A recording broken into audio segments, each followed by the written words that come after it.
say 2-0, you say, nah, you know the rest. This is our scene, our music, our movement, the history lives through us. I write to the beat and let light play the... Ej, alle fugtige Usain Bolt-fans, Usain Boldsen her. Velkommen til min blog nummer 2. Det bliver sgu den mest saftige blog til dato, så glæder jeg. Igen ugens løb har jeg fået en masse kritiske spørgsmål, og jeg har udvalgt de 2 mest kritiske.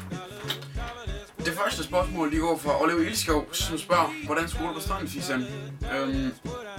Jeg smører mig selvfølgelig ind i en sololie, så man kan se min dejlige muskuløse mandekrop.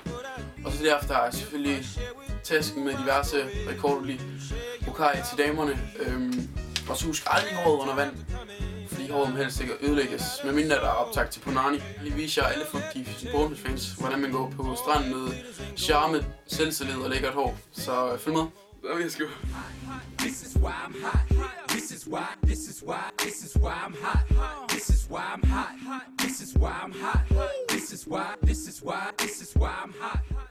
Andet spørgsmål, det kommer fra en ved navnet Mathias Bergholt, og han spørger: hej, jeg har været sammen med en pige, og jeg har en lille mistanke om jeg har fået klamydia.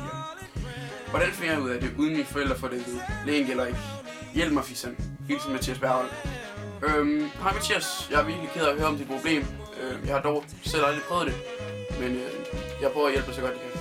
Det første jeg nok vil gøre, det var nok at ringe til pigen og spørge om hun har fået klamydia.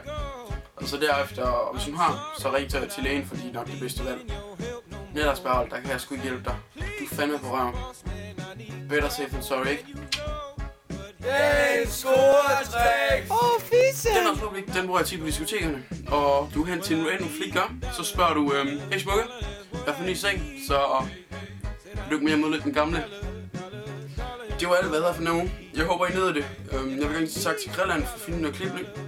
Og tak til Bambi, at låne hans seng. Vi ses, jeg håber, I nød det. Det må laver ikke sig selv.